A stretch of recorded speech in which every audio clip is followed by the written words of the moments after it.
Hi, I'm Natasha Gutierrez. This is Rappler's continuing coverage of PH Vote Elections 2016. We'd like to acknowledge our partners PPCRV, NAMFRL, Globe, 7-Eleven's 7-Election, OLX, Radius, Starbucks, and Coca-Cola FEMSA.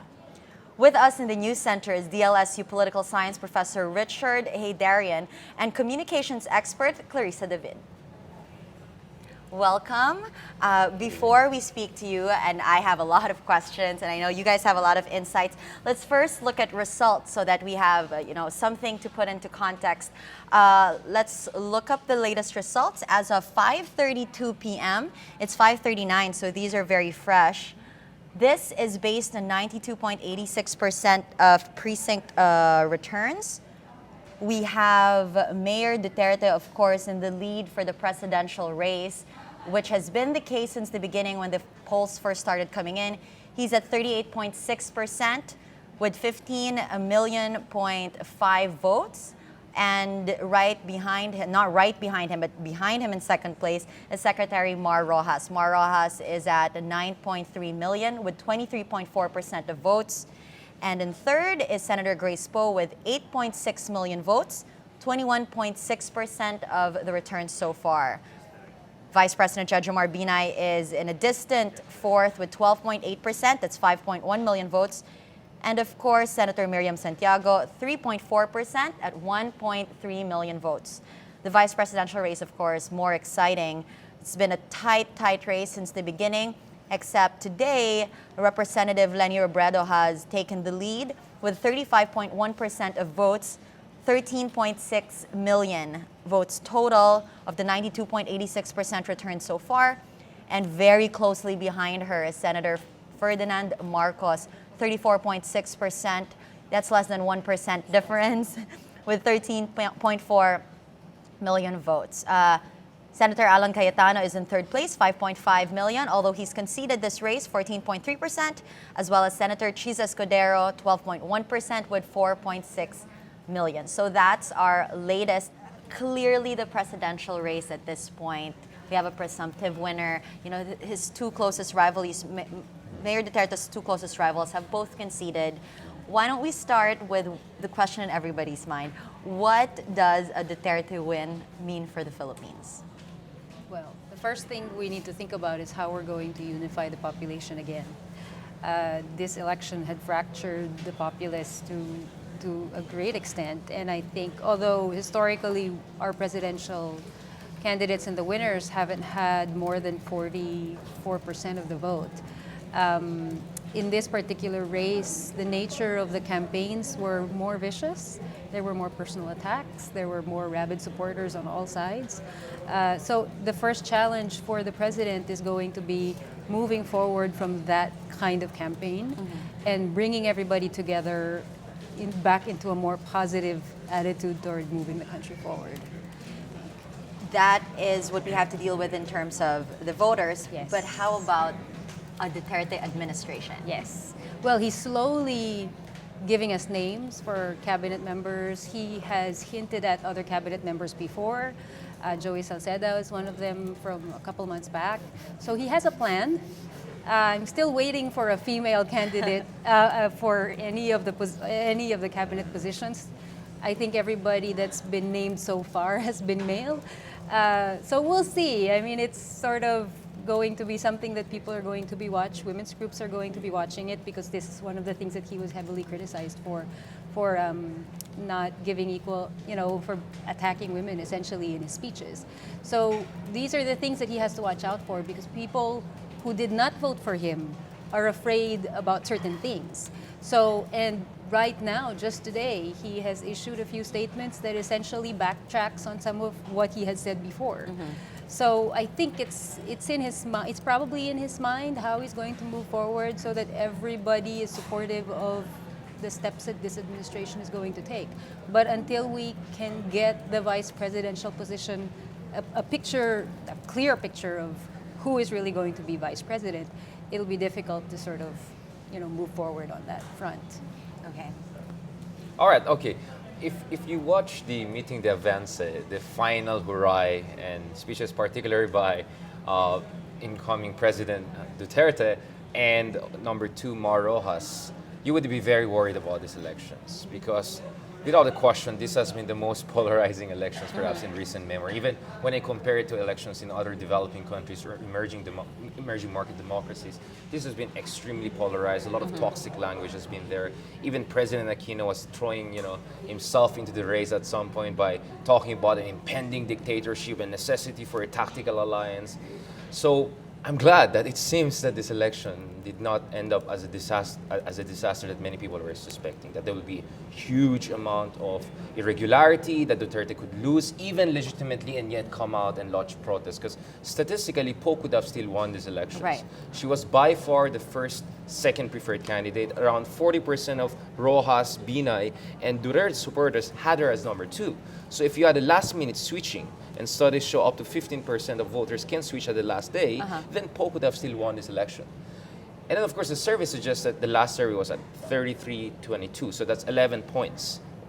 The Lila survey puts it at 25, 32, or 33, so that's 8 points. So in the opinion of a lot of people, that's not a very clear margin. That's not caution enough, so that could change. So our fear was that, Poe could win and Duterte could not accept it, and what on earth is going to happen in the Philippines? But it didn't happen. No, in fact, So- Duterte's numbers at this moment Exactly, have exceeded right. surveys. Yeah, Yes, so have he exceeded surveys. apparently he pulled away even more than we thought. Right? So all of the mudslinging towards the end of the campaign actually perhaps has helped him solidified sympathy for him and identification that a lot of people felt towards him. So that what it meant is that you didn't really have much of a soft supporters apparently towards the end of this race. Now, keeping that in mind, if you look at the Comelec, I think we also have to give them credit. The performance has not been that bad. I mean, 120? It's no longer called PICOS, right? It's VCM. VCMs.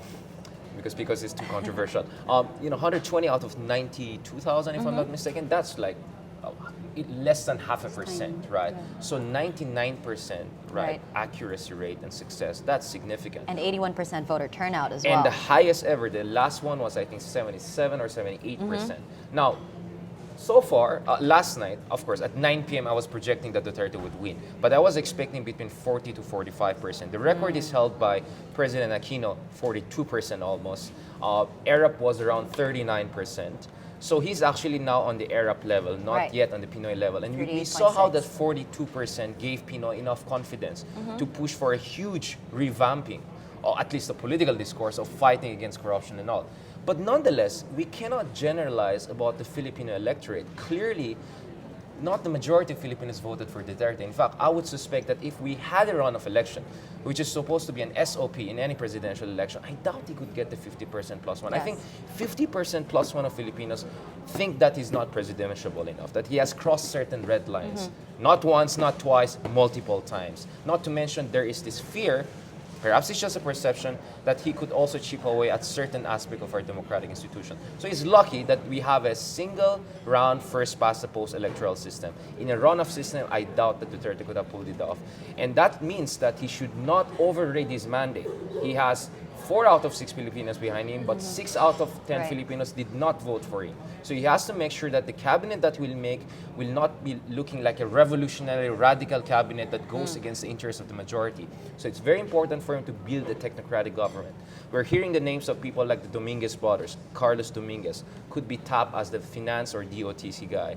We're hearing the names of people like Gibo Chodoro, possibly coming back as a defense secretary. That's very important because Gibo has very strong, robust ties with the United States, and there's a lot of suspicion with Duterte that is close to the left. So to have someone like Gibo there is interesting. To have this kind of mixed team of rivals in his cabinet, I think is an interesting way to move forward. And of course, if Leni Robredo wins, which is highly possible, let's also see what kind of cabinet position Right.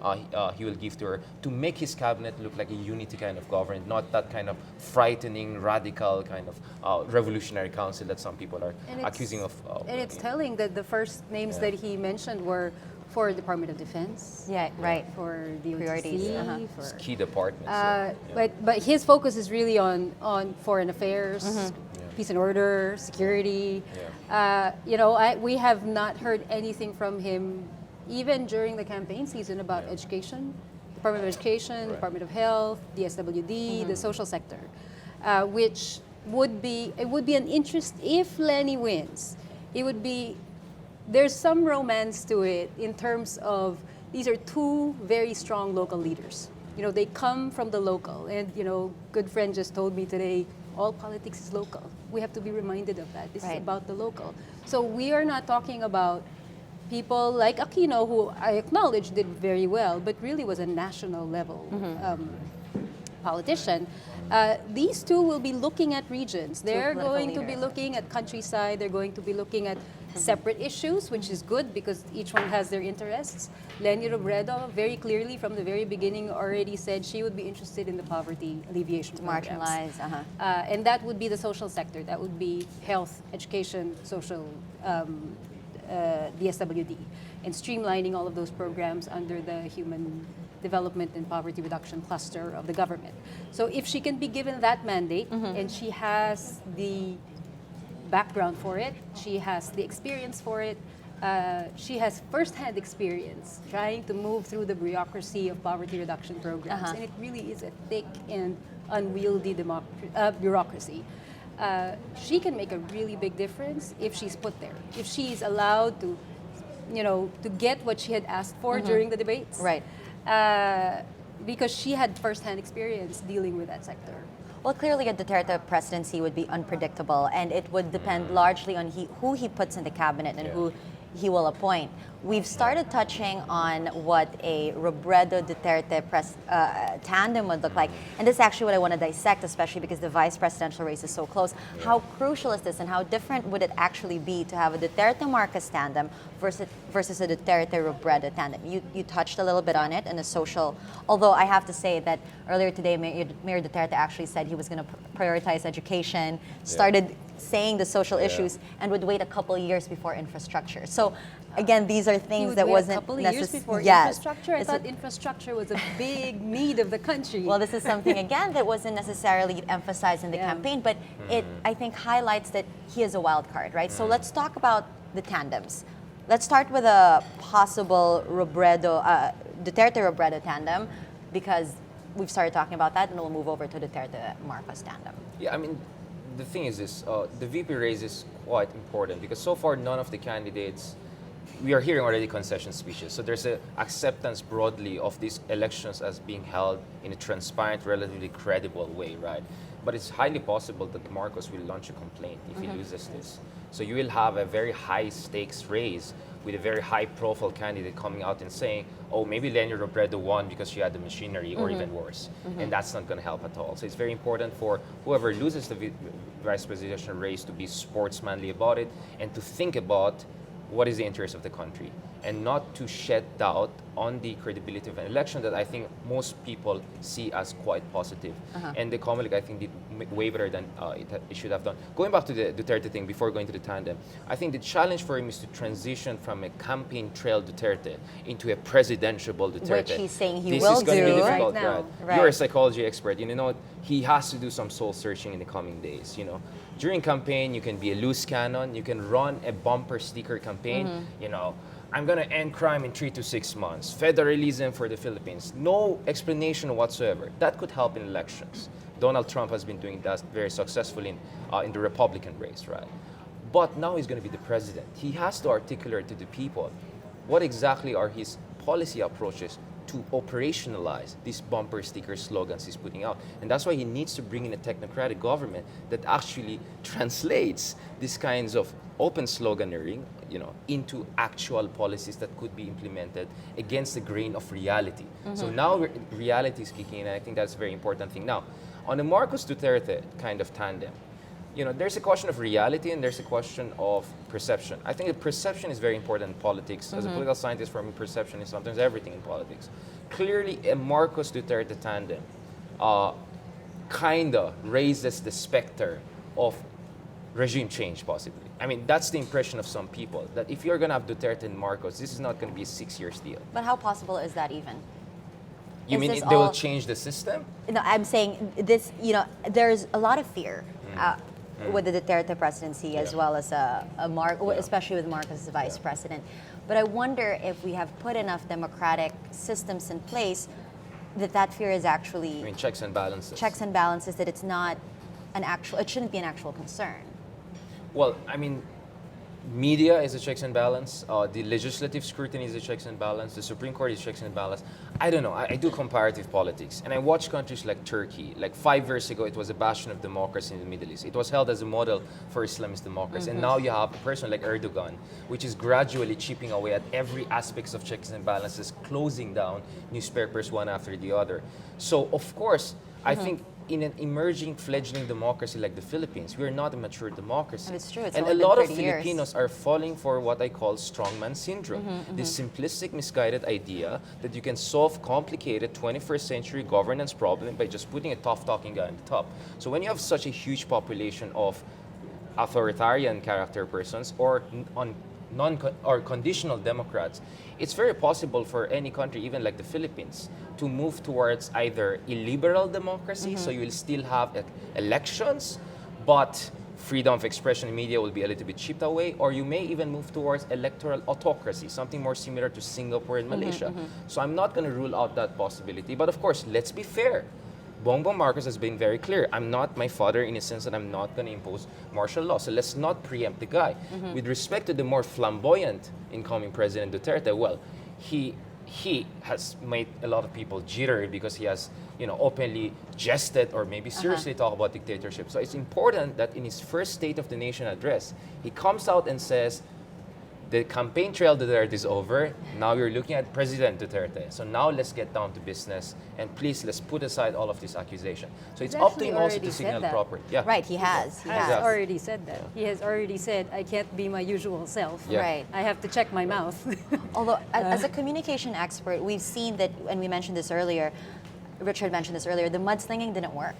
In a sense, it even helped his numbers. He's higher than the surveys. So, changing who he is, I mean, if he will, as he's saying he will, does that then chip away at the appeal? How big of a part of his popularity is that persona? Well, most of the people who defend him, who are his supporters, are quick to say that's just his talking. This is not how he actually is. This is just how he talks. The bark is worse than the bite. So even his supporters, I think, don't actually want many of the things he says on the campaign trail and don't really believe that he is this kind of person. Yeah. Whether or not that's true, that's, I think, what they believe. There's an interesting psychological aspect to this campaign for me. It just from purely curiosity perspective, that is there a point where people have essentially decided this is who I'm going to vote for. And it doesn't really matter what anybody says or what facts come to the fore or whatever. I have invested my whole person in this presidential candidate, and I will defend this candidate moving forward regardless, right? So in the last month of the campaign, when I've decided that I am a Duterte supporter, does that mean that whatever I see, then it becomes, all it does is it makes me defend him more? Right. And it's called counter-arguing in your head, So when I'm exposed to information that's against what I believe, Yes. my instinct is to counter-argue it in my head. And that just pushes me Right. further into the polar It's like a side cognitive of it. dissonance that you try to Precisely. justify. Right. Yes. But is it that, or is it that Filipinos can relate to him? How many Filipinos are actually like him, speak like him, act like him, or is this the 99% that's been marginalized by the elite? Yes. But we've seen in surveys, he cuts across socioeconomic He class. cuts across. He's actually strongest very in big ABC. on the And Metro and Manila. the middle Yeah, class. yeah. And ABC, on the one hand, it's kind of scary to think that that the people who support him rabidly talk like him. But frankly, I don't know anybody. I mean, I don't know if anybody here really knows anybody that talks like him, right? Yeah. And this is sort of what the question is: are they supporting him because this is how they would talk if they didn't have sanctions against this kind of talking, right? And they're free to do this on social media because you have the screen and you're not actually saying it in front of the person. Maybe that's what they're projecting, that these are things that they think but would never say out loud. So, Okay. but they would support a candidate who is strong enough to say it out loud. Interesting. Or even if they don't agree with the things that he says, they admire the fact that he's He brave can enough say to it. say it. Okay. Richard, you obviously know a lot about foreign policy and have been studying other similar countries, not just similar, but countries in general. How do you think if were to not change his persona and the way he speaks, how would that affect the image of the Philippines? All right, I'll be very honest with you. Of course, I'm not going to betray confidentiality, but very senior diplomats have asked me, next year the Philippines will be the chairman of ASEAN. We're going to host the East Asia Summit. So all major leaders are going to be here in the Philippines. Hopefully not Donald Trump. Hopefully Hillary Clinton will be here in the Philippines. Do you think that Mayor Duterte could act presidential, could act international statesmanly and all? And it was very difficult for me to answer that question. I mean, the thing is this, Duterte has a 100% success rate in politics, if I'm not mistaken. So inside his mind, it works all the time. So my point is that it worked for him very well, through and through. That kind of small town, provincial mayor kind of Right. mentality. You know, you can joke around. I mean, one thing different with him is that he preempts his enemy by saying, "Oh, you think I'm a womanizer? Yes, I'm a womanizer. Here are my women, right?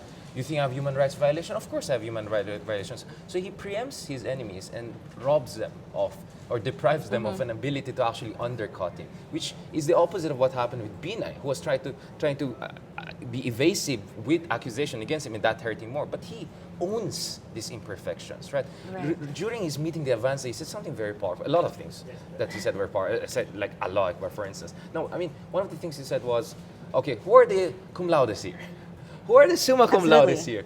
Who are the pasang awa, people who just met the threshold? Everyone raised hands, including himself. So he's Even- presenting us as man of the people. Uh-huh. So the emotional identification is so strong that anyone will rationalize whatever imperfection they see him as saying, I don't care, he's authentic. That's what I we've don't seen care, in the he has campaign. political will that none of the other candidates have.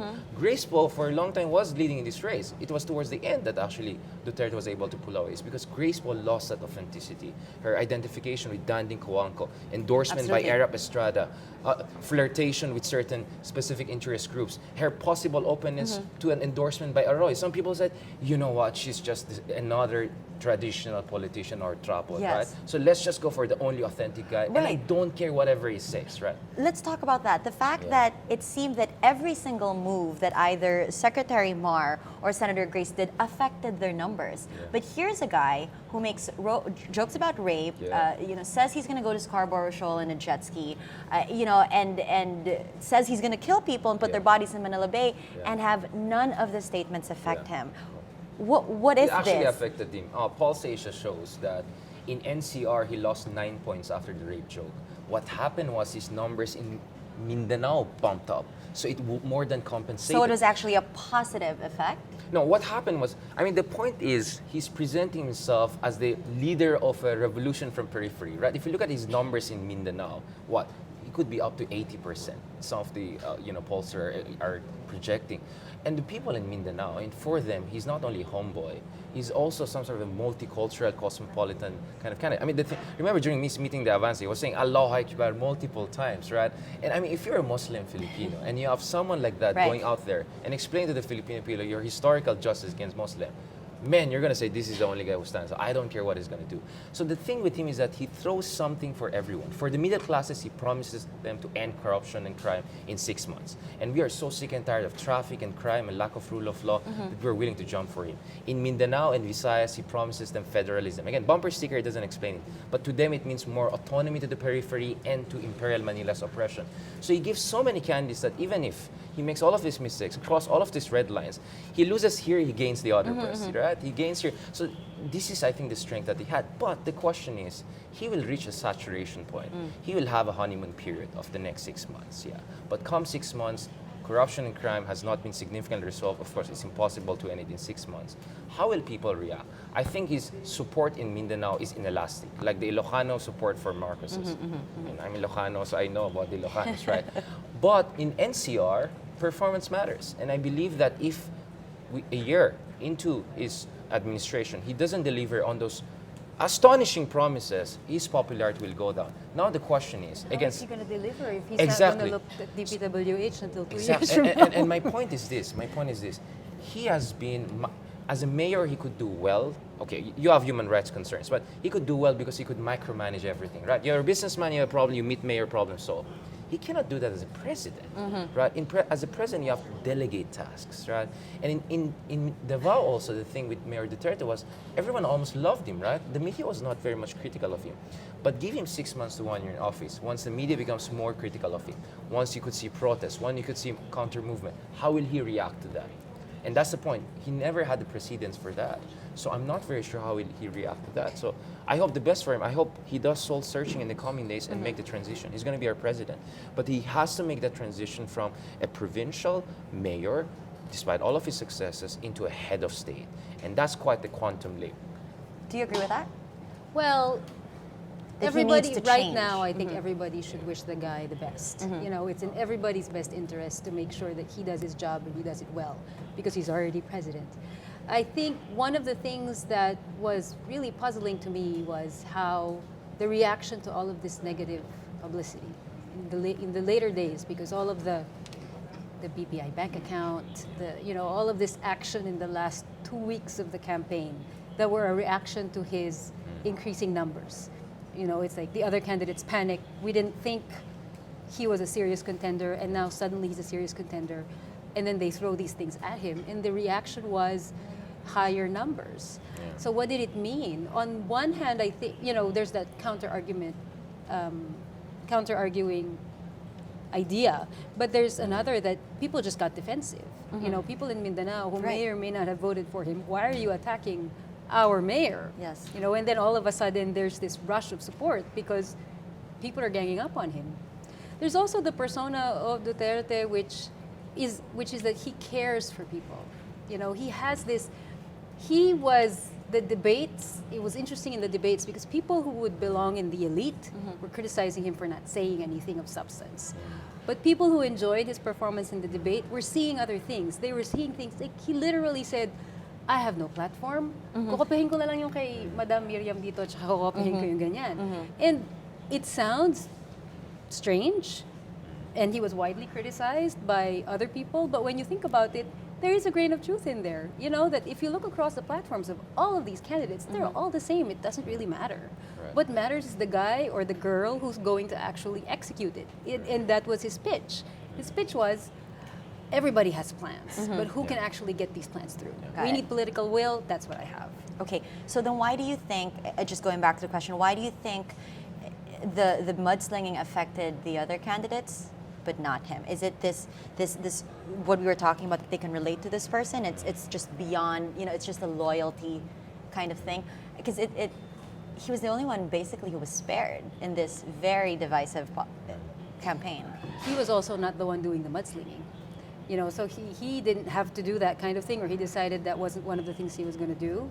A lot of the attacks against him were traced back to other campaigns, and that became a minus for them. And then, people don't like negative campaigning. It's a very tricky, Especially in this country, it's quite tricky. especially Yeah. in this country, it's a delicadeza thing. People react to it And differently. that Yeah. ad, I mean, Yes. the reaction The ad. on that ad with the Yeah. children, did that Yes. surprise you? Yeah. I mean, It's considering very social surprising. media has Yeah. been, Right. Yes. It's very Yeah. surprising that somehow we can't air this ad using children, but it's okay to threaten to kill children. It's all very odd. And I think, if anything, what we learned from this campaign is, in that last month, when people have already decided who they're voting for, and you're playing for the swing votes or the soft votes, you can't do the attack. You can't do this all-out war thing. We have to figure out a different way to court those votes, because clearly people are reacting in a boomerang fashion. I mean, the way I look at Duterte is, from an advertising point of view, he's like a meta candidate. He's a candidate that changed the rules of how a candidate should behave in an election, right? So he transcended the normal rules of the game. And I think that was the genius that he pulled off in these elections, and you have to give credit to him from a marketing point of view. If it's a question of perception, he won it as the most authentic candidate. If you look at presidential debates, right, he never followed the normal rules. No. Sometimes he doesn't even answer the question being asked at him, right? And as correctly pointed a while ago, and actually Cayetano was pulling this off too in vice presidential debate. You can download the platform on Google, right? Anyone can do that. it didn't work as well with him Right. though. Yeah, of for course, some reason. because he doesn't have Exhibit A, which is Davao. And of course, we can debate on how good is Davao, but again, I think the perception game, if you look at the social media strategy of the Duterte camp, they did a very good job of really making Davao look like the Singapore of the Philippines. And it's very hard to argue. I think by the time that people realize that he's a threat, that idea that Davao is a Singapore Philippines already crystallized. So it was very difficult to really chip away at it. I think a way of going against it was for people to talk about the Naga model, the Iloilo model, but they didn't do that. Although Leni kind of do that in her own ways. You know, the strength of Leni was she never talked about that much about Daan Matuwid, which has, you know, lost its luster. She talks about Robredo model, the Naga Chinelas, model, and it works. It works very well, and I think this is what people are looking for. You see, remember Binay was 40% around this time last year, right? Before the corruption scandals. He recovered to number 1 again by January. If he just did better in the presidential debates, I think he could have done better. Why? Because he has also Exhibit A, which is Makati. What is the Exhibit A of Mara Rojas in the perception of people, of course? They say Yolanda and failure. Of course, ADB, World Bank would have said that actually the Philippines did a good job. People who know about what happened know that actually Mar risked his life to save people. But the perception game was lost. So actually I disagree. Duterte went the offensive against Mar Rojas. One of his first strategy was to demolish Mar Rojas on a question of competence and present himself as an antithesis of Mar Rojas and as an antithesis of establishment. Right. Binay was an easier pick because he already had the corruption scandal I don't think he even against had to touch him. Binay Exactly. at this point. That's the point. You know, that's why when Binay was going against him, said, okay, let's just see each other in the jail. You know, like he could have just easily pushed back just quickly. But I think he really used this perception of Mar as incompetent as a launching pad for himself. If you look at really his campaign, how it took off from November, December to January. So he did the offensive strategy well, but he did it with credibility. Because again, he has an Exhibit A, and he won the perception game that Exhibit A is as good as he portrays it to be. Okay, so we started talking about Leni. Let's go back actually to what we were talking about in terms of tandems. We actually didn't get your point on what you think a Duterte Marcos tandem would look like. Well, I hadn't really processed that in my head just yet.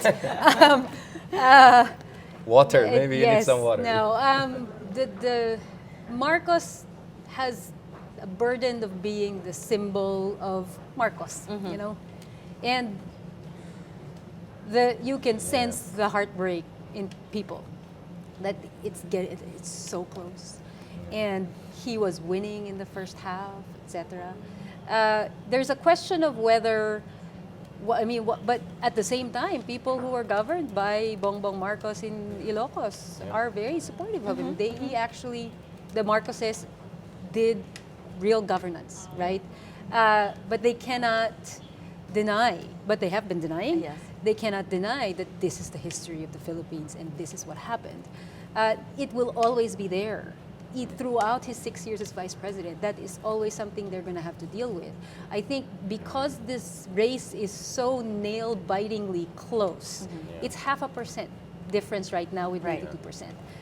It could be less than 0.2% by the end of all of the counting, because if all those overseas ballots are swinging Marcos, it could be enough to push him over. If it is, it's going to be a tiny margin. If it's not enough, it's still going to be a tiny margin because he would have eaten away at the Robredo lead. Whatever it is, going to be tiny in the grand scheme. So I think the first thing that Duterte and Comelec have to do is to be very confident about supporting whoever it is that comes out as the winner and as declared.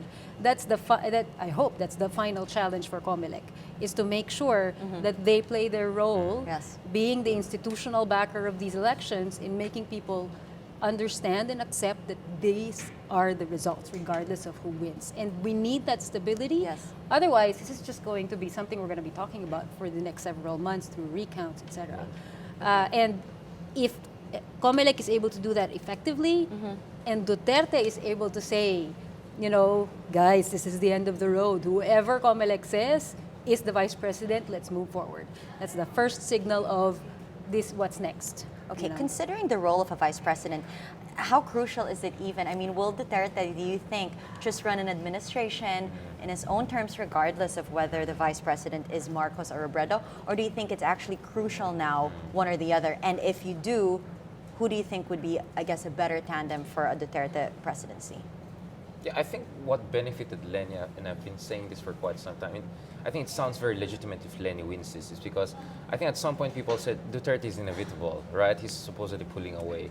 So Lenny could present herself as a much needed balance against a potential Duterte presidency, right? That you do not want a supposedly iron fist tandem of Marcos and Duterte, and perhaps you have to rally behind me. If you look at it, the problem with Marcos was that he had another candidate called Cayetano, who also has this kind of strongman, tough talking. I mean, we can debate whether he could really pull it off. But if you look at it, Marcos was very strong, of course, in Ilocos, very strong in Balance Luzon, but he was very weak in Visayas and Mindanao. And Mindanao vote largely went to Cayetano. So he was hitting this kind of glass ceiling in Mindanao. While if you look at Lenny, she started strong already in Visayas. She's second in Mindanao, first in Visayas. So she focused much of her campaign on building support in NCR, which is anti-establishment, and she ended up as number 2. And the other thing is that I think the implosion of Chizo Escudero kind of helped her. Of course, some people would argue that she was unlucky because there were 4 Bicolanos fighting, so the Bicol vote was split the way that the Ilocano, Northern Luzon vote was not split. But I think what happened was when Cheese was going down, a lot of Cheese supporters, I think, switched to Lenny because they saw her as the more competitive candidate that could prevent Marcos' return to the office. Now, again, we can have a debate on what Marcos could mean in office, but the fact of the matter is that there was a perception that the return of Marcos is something we have to stop. And I think Lenny was the rallying point for this reformist vote, so she gravitated most likely even votes from Jesus Esquerra. So a weaker Jesus Esquerra was better for Lenny and was just good enough for Lenny perhaps to edge Marcos, while Cayetano kept it strong enough to deny Marcos inroads into the Mindanao and peripheries where he was actually very weak. Okay, so There's a little bit of baggage in terms of if Bongbong Marcos becomes vice Yeah. president, Alan Peter Cayetano went after him 120% That's in true. the debates. Who I is mean, accused Cayetano him. is supposedly Cayetano foreign is- minister now. Yes. And Cayetano, being this close with Duterte throughout the campaign, and they're supporting each other. How do you repair that? That Okay. it was a Very very interesting. it was a very concerted, singular effort in the debates to just go after this one candidate on this one thing, and that was Alan Peter Cayetano's gamble during the debate, and that has to be part. If Bongbong ends up the vice president, they have to heal that rift. So then when you say Duterte Robredo might be better in terms of, I guess, you mentioned earlier that she may balance Duterte. But Yeah. aside from that, I guess, do you think that Lenny would be a better fit? I think Lenny is a great fit because of her focus on the social sector. Okay. And her very clear interest in dealing with the poverty problem, Okay. and dealing with the managing of the bureaucracy that is supposed to fix this problem. She has on-the-ground experience. She knows what the loopholes are. She knows what the barriers are. She has a very clear idea of what needs to be done.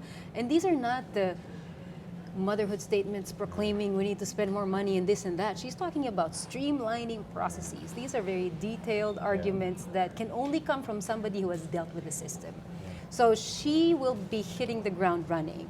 And since Duterte seems to be really on the peace and security side of things, he will need a strong person to look at the social side, because poverty reduction is still the #1 issue that we need to face in this country. Okay. Yeah, one of my frustration is that, of course, first of all, we copied the wrong political system, which is the American political system, and it was 19th century corrupt American political system. The other thing is that we don't have runoff elections. That makes it easy for outside-the-box candidates to just win by plurality. The other thing that frustrates me is that you don't have tandems. You don't run as a tandem. You Right, run absolutely. separately. And our precedence is not very good. When you have candidates from opposing parties coming together, most of the time the VP is not even a spare tire. It's just completely put in some warehouse out of the sight of the president as much as possible. Vice right? President Binay was a housing secretary. I mean, you look at Binay, it kind of started well in the beginning. There was awkwardness because Maros, the preference was Absolutely. Maros. But towards the end, you could see how toxic it could get, right? Yes. Well, if Maros won as vice president, I think that could have been a much more interesting tandem to look at. Okay. You look at Chofisto Gingona and Arroyo, the kind of tensions between them. So I think this is the frustrating thing. If, for instance, Cayetano won as a vice president together with Duterte, I think that would be a very solid tandem, for better or for interesting. worse, Yes, depending yes. on what. Yeah. If Mar and Lenny won, I think that would be a very interesting tandem. Now, a Lenny kind of Duterte tandem, on the surface looks like a good balance. I mean, for every argument you can make for Len, you can also make it for Bongbong. He was a good governor in Ilocos. I mean, he has delivered competently. But of course, thing is that Lenny has the Jesse Robredo aura, while he has the Marcos dictator aura, and so the skeleton in the closet is a problem for him. But but it's also a question of what cabinet positions they'll give to him. I think if Bongbong Marcos won, he could be a good foreign secretary, in my opinion. I think he shows a lot of, maybe because this is my area, I'm being just too over-appreciated. I think he properly appreciates the complexities of dealing with complex issues with like South China Sea, dealing with China, America. And he's gentle, he's charming, he's soft-spoken, Politician. right? Exactly. So I don't know if we have But the East the Asians. world knows Marcos. Absolutely. Right. That's what I was actually thinking. I mean, This is what the world is criticizing us for right now. Remember, Korea, who's the president of Korea right now? Park Geun-hye, the daughter of Park Chung-hee. Who is the prime minister of Singapore today? Son of former soft dictator Lee Kuan Yew, right? Fujimori could be the next president. I don't know. In the world of elite, to be honest, I think they're quite used to this second acts by the children, offspring of other Although people. Lee Kuan Yew's soft dictatorship was drastically different Well, from it a was Marcos soft, of dictatorship. course, yeah. But I mean, my point is that for us, it's a big issue perhaps because of our concerns for human rights and all. But I mean, when you go to the diplomatic world, they're much more pragmatic than that. As I think, so long as Marcos doesn't go and push for some sort of autocratic system, and I doubt that he'll do that. Perhaps he'll be very careful about that as a vice president only, right? I don't think it's going to be a big issue him as a foreign secretary. But of course, the very fact that Marcos has made it this far, just a heartbeat away, Duterte is already there in the White House, I think has already raised eyebrows around the world about the maturity of the Philippine democracy, right? But at the same time, you also have to appreciate that in a lot of ways, this is also a protest vote against 3 decades of Absolutely. empty promises. Right. I don't think this is against Dan Matuid. I think this is against 3 decades Of democracy, empty, you think? Of cacique a democracy that doesn't work? It's a cacique It's not a genuine democracy. Let's be honest. 40 richest families have taken home 76% of newly created growth. That's the inequality. highest rate of wealth concentration, growth concentration in the world. 170 political dynasties control 77 out of 81 provinces. No definition of democracy meets that. Our only democracy is our civil liberties and our media freedom. But that's not enough. You need more than that. You need effective governance. You need to break oligopolies and political dynasties. And I think a lot of supporters of Duterte, let's be fair to them, they're saying maybe Duterte will be actually the one who will take us to this valley of tears to get rid of oligopolies, to get rid of political dynasties, and may actually bring about much more mature democracy at some point. Maybe I and you will not agree with that, but you can see where that argument comes from. For And instance, he also had said he's not going to push Yeah. for the anti-dynasty bill. Well, I don't know. Maybe it's one of those yeah, things he will he backtrack could, on. Yeah, backtrack But on that. Let's see he on is, that. Yeah. for all intents and purposes, a part of a dynasty. Exactly. In And the product yeah, of a yeah, dynasty right. prior to his family. That's always going to be tricky. The only, I think, what would give Duterte now a Yeah. good position to change the structure of government is the fact that he's up there in years. And so he's not going, Right. he's not interested in 20 years of rule for Yes. himself because, maybe he will live to 91, but would he still want to be president when he's 91? Yeah. So since he's up there in age, I don't think that he's There's that looking fear. beyond the 6 years. I'm not concerned that much that he would want to run a dictatorship. Although but there is a semi-dynasty in Davao as well with Sara Yes. Duterte, obviously. Exactly. They are a dynasty. So if the hope is that he is the one who's going to bring this anti-dynasty Right. bill Yeah. through, I don't know. Then he has to change his mind because he had made up his mind. He wasn't for the anti-dynasty bill. He said it in the debates. Well, I think what's clear is that Yeah. the voters clearly want change. It's just a question of what sort of change, right? Is it a dictatorial kind of authoritarian or a more mature democracy? And that's what's so interesting about the vice presidential race, for instance. Both represent change, but very different types Yes. of change. Yes. Okay, so and we- the inequality is important. I mean, we can Yeah. talk about the politics all we want, Yeah. but really it's economic. Yes. The problem is the people, is that this inequality. And even though the Ang Matuwid tried really, really hard, Yeah. and Trickle down, with with sustained economic growth for so many years, it just didn't trickle down fast enough. but is 6 years really enough? Is 6 years really enough? That's the big question. What are the things that need to be put in place in order to make sure that this growth in wealth? But this is also not unique to us. Yes. The newer economic thinkers are saying that even in developed countries, this is always going to be a problem unless you you have policies in place Yes. that essentially is designed so that the wealthy don't get just wealthier with economic growth. You're always going to have a large portion of people here who are unhappy and are going to revolt. And it will lead to exactly this kind of outcome. So this is a complex issue that needs to be addressed. What it means is we have to really think about poverty reduction. Poverty reduction is always going. It's yes, Right. it's political, but really it's economic. You know, as long as people have food to eat, nobody's walang nagugutom, walang naghihirap, walang Yes. naghihikahos. Then Those you are can the do things everything, we right. need to fix. If we can fix that, then the politics will follow. It's a very Lee Kuan Yew system. It's it's a question That's a of very technocratic way of putting it, yeah. Well, yeah. Right up I addressing am that. a technocrat. It's to the extent, I mean, but this can also be radical, but radical in an economic way. Yeah. To what extent do we push for more redistributive types of policies? Yeah. To what extent do we push for greater regulation for certain things like competition in the market, et cetera, level playing field, so that the people who are already wealthy don't just get wealthier with economic growth every year, and the people who are poor have a chance to move to the middle class and have a middle class lifestyle. If we can figure out that puzzle, it's not going to be a debate about whether a democratic system works. Right. You know, it's not the political problem; it's an economic problem. Okay, very interesting conversation, but just to wrap up, I'd like to ask each of you, what are the 3 main takeaways you got from this election? And this can go across the board: social media, communication, politics, campaigning, political parties that could be improved. Richard, we're going to I don't know, it was precariously polarizing heading into elections, raising a lot of suspicion of something possibly going wrong. And thankfully, it seems nothing has gone wrong, at least on such a scale that was expected. So I think we have to be proud of our country, and we have to actually give credit to the Aquino administration. I mean, he's ending on a good legacy, apparently. I mean, if he messed up this election, all those 6 years of success that took us from, in venture capital terms, from diaper to short pants, all of that would have been withering away.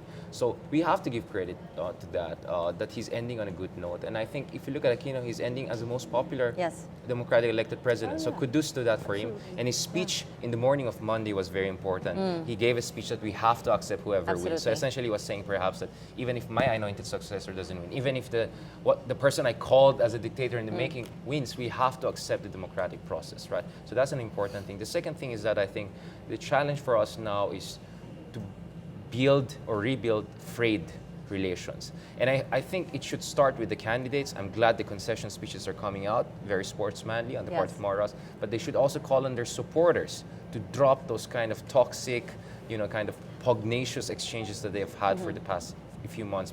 So we have to have trickle-down decency and trickle-down kind of rebuilding of frayed ties and frayed relations. And the third thing that I think we have to look at is we have to realize we're entering a new era. An era whereby people are so fed up with 3 decades That's of been empty very clear, promises yes. that they're even willing to turn a blind eye to fundamental principles like human rights and civil liberties. Perhaps at least 1/3 of the voters do not see human rights as fundamentally important as the rest of the population. And that in itself is emblematic of the kind of oligarchy fatigue or cacique democracy fatigue that we're facing. Of course, my argument is always simple.